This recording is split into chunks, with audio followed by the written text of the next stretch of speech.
My purpose in hosting this podcast is to help you stay in your state of flow or to help you learn how to develop that state of flow if you feel like you've not felt it yet. Flow is that feeling that there is no fear in your mind or your heart and nothing that can keep you from moving forward in the direction that you choose to go. It's a great feeling state. Procrastination, fear, and feeling overwhelmed are all forces and habits that we get ourselves involved in that go against our natural state of flow.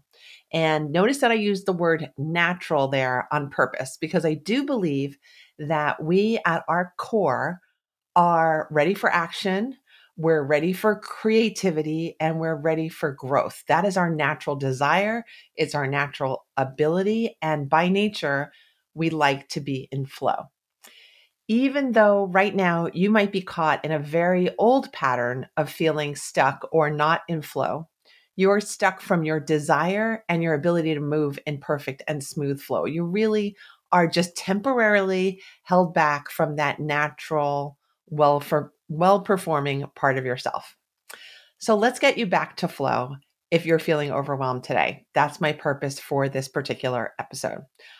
I, by the way, used to live in a chronic state of overwhelm. I just slapped my chest, by the way, if you're not watching me on video. I was behind on stuff all the time, and more stuff was always coming my way. And I felt like I had no idea of how to stop this frenetic pace, this frantic feeling inside my heart, and the stress that seemed to keep building and building. But that was until I learned that I could actually alter my relationship with getting things done.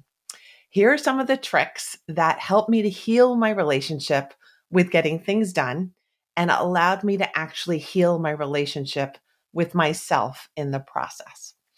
The first trick that I have for you today is for you to remember that nothing is really that critical.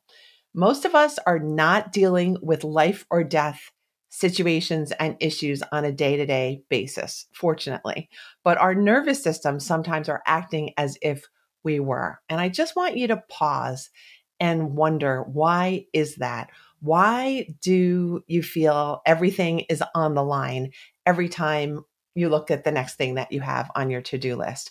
Why is everything feeling so critical? Why do we constantly put ourselves in a state of crisis? Examine that and learn to approach each new task with a sense of calm in your heart. Instead of starting with a sense of panic, I want you to start anew and start by making sure that you're feeling calm in your body and your mind before you approach your next task. Learn how to relax while you work. Don't wait until the finish line to feel happy and relaxed. I want you to feel happy and relaxed before you even start. I feel like that's a major secret of being productive and getting things done and not making yourself nuts in the process. All right, the second trick that I have for you is to remember your creativity. Allow your creativity to flow. When we get all caught up in being everything for everybody and we try to make everything just so and perfect, we tend to lose sight of the fact that our brains typically have the answers that we're looking for already. We're just blocking our natural intuition and intelligence when we get into this everything needs to be perfect idea. When we relax our approach to getting things done, remember what I just said in step one, we begin to trust our brains more and more. And it's easier for our brains to feed us with the ideas that we once thought were so far away, that we were incapable of coming up with.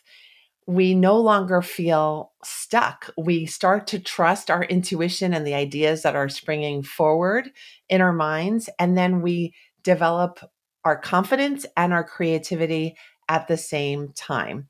It's that creativity that is just waiting to come out and to support you fully. Trust me, it is there. Even if you're saying, oh, that Dr. Lee, she's talking garbage again. I want you to really believe that you have what it takes deep inside and start to trust your brain and the nudges that it's giving you. It's trying to communicate with you, and you may be in a habit of just not listening to yourself and feeling too nervous about your performance to really trust the good material that you have creatively. So start to trust yourself, start to slow your pace so that you can feel calmer and trust your intuition, your creative mind, and your good brain once again.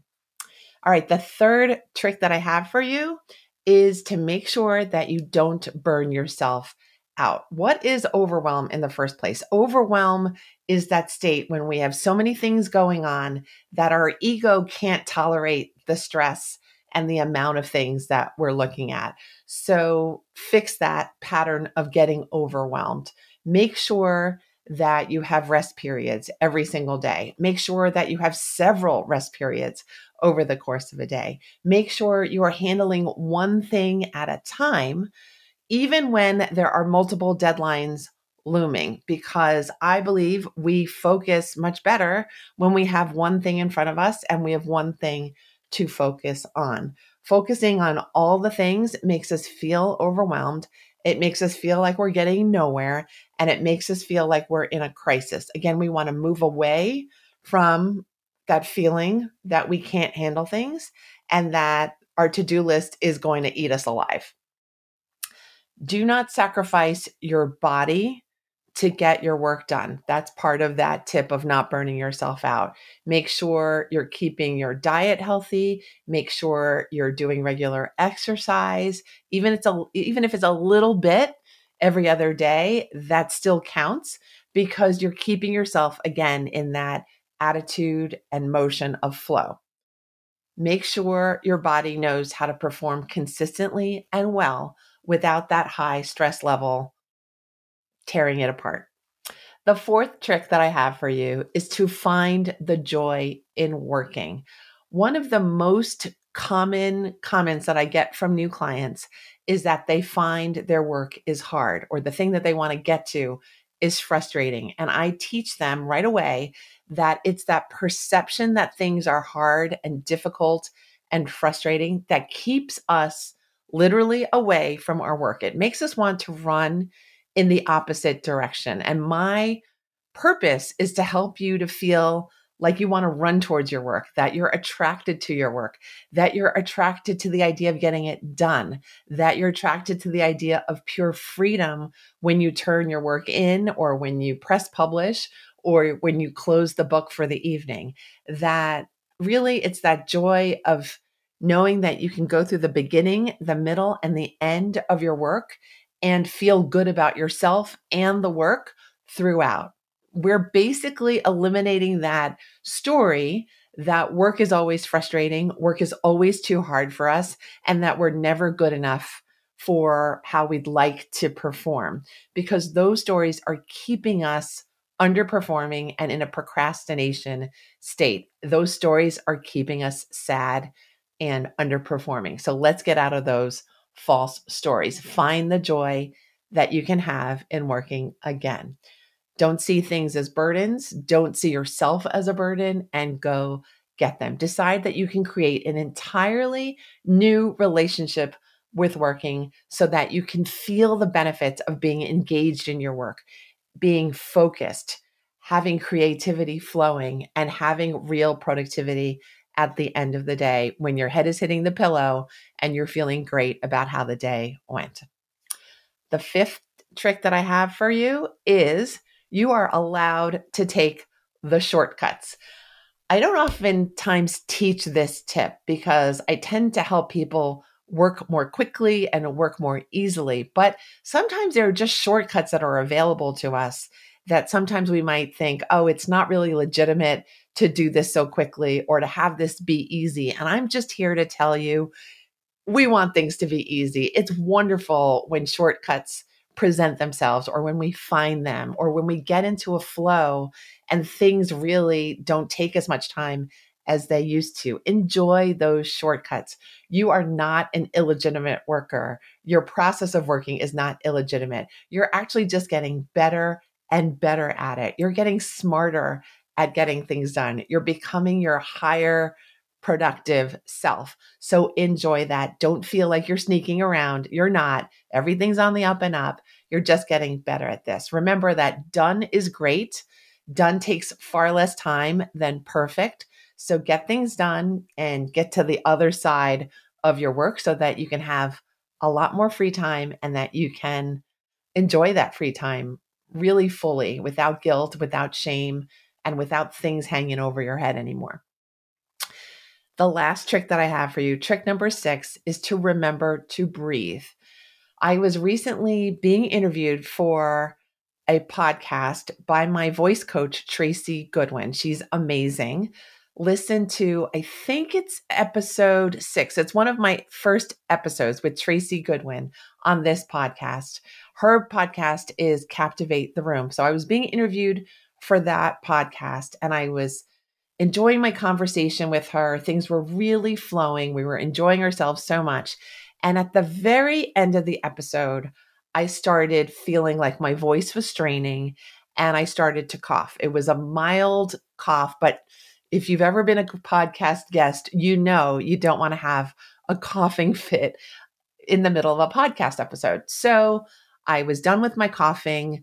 We turned off the recording. Everything was fine. And I asked her, what was that about? And I asked her, was I talking from my throat again, something that I've had a habit of doing in the past? And she had corrected that habit so that I started to talk from my mouth instead of my throat. And she said, no, Christine, your voice is fine. You're just not breathing when you're talking. And I could not counter that. I knew the moment she said that was true. I was basically forcing the words out of my body without breathing. And so I was having difficulty at the end of the 45-minute interview in getting the words out. It just makes sense. If you have no gas in the tank of your car doesn't run as well.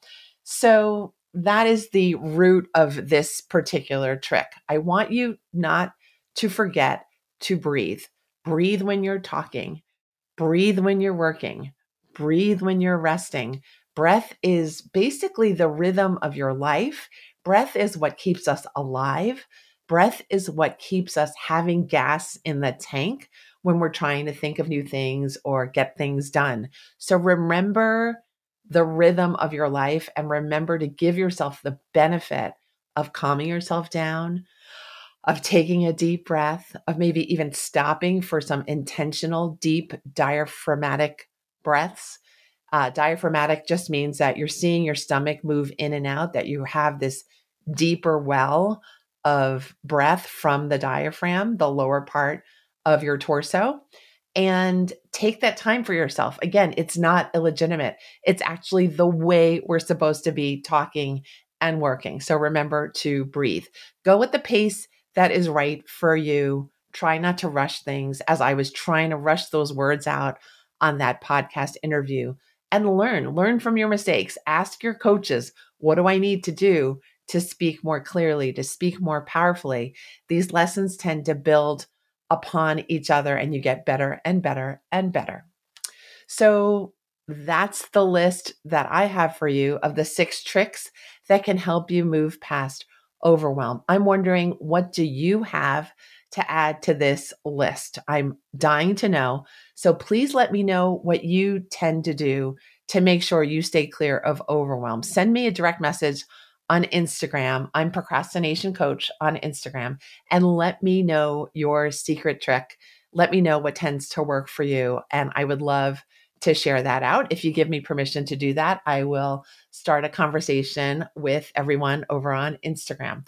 Let's make sure that we use these tricks day after day after day so that we make time to have our success. Thank you so much for being here today, for listening to these tricks, for really considering how we can add to our performance without adding stress to our performance. Let's calm our nervous systems down. Let's add the breathing. Let's add the planning. Let's add the focus, and let's enjoy the extra time that we have at the end of the day. I look forward to hearing about all your stories of success, and I'll see you next week when the next episode drops on Thursday. Thanks so much for being here. Bye.